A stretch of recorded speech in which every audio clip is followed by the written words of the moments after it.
Assalamualaikum warahmatullahi wabarakatuh. Kali ini kita akan belajar materi mengenai populasi dan sampel. Populasi. Ada beberapa macam pengertian dari populasi. Ketika seseorang atau suatu badan hendak melakukan penelitian atau mengumpulkan data, maka dapat menggunakan keseluruhan atau sebagian data saja. Keseluruhan data, baik itu subjek maupun objek, yang merupakan fakta dari hal yang sedang diteliti disebut dengan populasi. Populasi adalah kumpulan individu yang mempunyai karakteristik yang akan diteliti. Beberapa pengertian lain dari populasi adalah merupakan himpunan suatu hal atau unit yang ingin kita ketahui. Populasi juga merupakan seluruh penduduk yang dimaksudkan untuk diselidiki sehingga disebut populasi atau universum. Populasi dibatasi sejumlah penduduk atau individu yang paling sedikit mempunyai sifat yang sama. Populasi adalah wilayah generalisasi yang terdiri atas subjek atau objek yang mempunyai kuantitas dan karakteristik tertentu yang ditetapkan oleh peneliti untuk dipelajari dan kemudian ditarik kesimpulannya.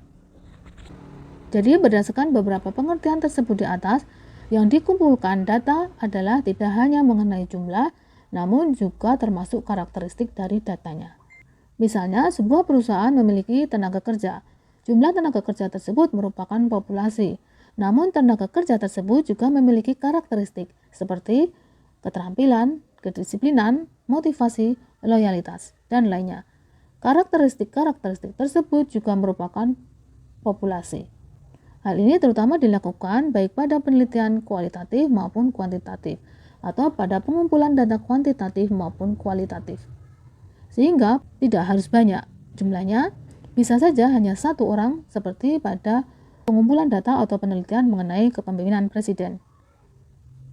Populasi dapat dibagi menjadi dua jenis, yaitu populasi terhingga atau finite dan tidak finite. Populasi tak terhingga dapat diubah menjadi populasi terhingga. Caranya dengan membatasi wilayah yang diteliti atau membatasi waktunya. Populasi juga dapat dibedakan ke dalam populasi target dan populasi survei.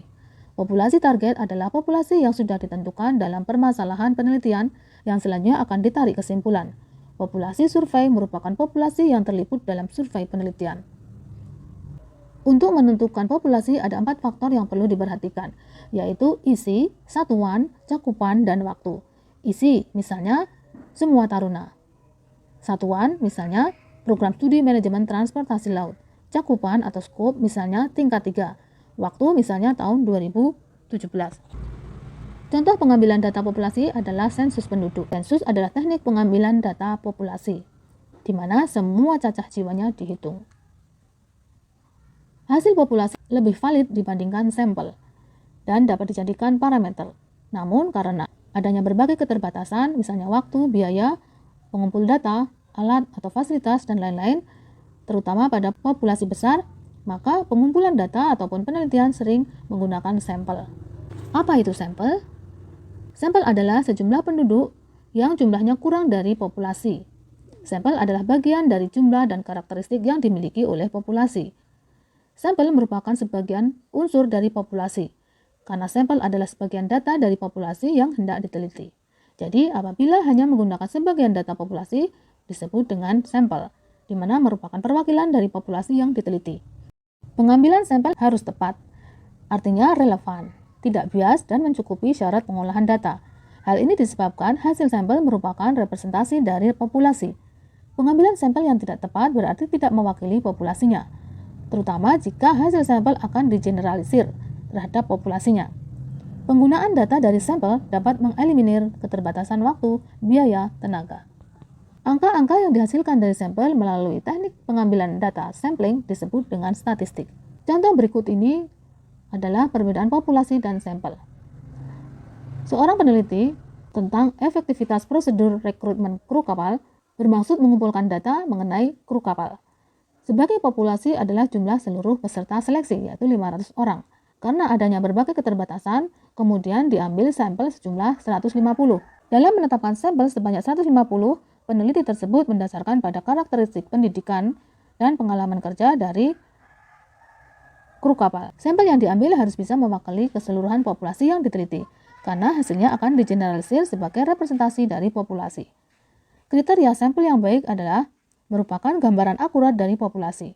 Menentukan ketepatan data sederhana dan mudah dilaksanakan, memberikan keterangan sebanyak mungkin dengan biaya yang murah, karena meskipun datanya infinite, dapat dibatasi menjadi finite. Di bawah ini adalah gambar mengenai teknik pengambilan data, sensus, dan sampling. Jadi ada data populasi dan sampel. Pengambilan data populasi disebut dengan sensus. Teknik pengambilan data sampel disebut dengan sampling. Hasil dari teknik sensus tersebut disebut dengan parameter. Hasil dari sampling, yaitu pengambilan data sampel, disebut dengan statistik. Beberapa alasan menggunakan sampel. 1. Biaya penelitian sampel cenderung lebih murah dibandingkan menggunakan populasi. 2. Waktu penelitian sampel lebih cepat. 3. Untuk penelitian yang sifatnya membahayakan atau merusak keseluruhan data, lebih baik menggunakan sampel dibandingkan populasi. 4. Sampel bisa digunakan untuk menyelidiki data populasi yang jumlahnya tak terhingga atau infinite. 5. Sumber daya yang digunakan juga lebih efisien, misalnya tenaga, biaya, alat, dan waktu. Demikian, semoga bermanfaat. Wassalamualaikum warahmatullahi wabarakatuh.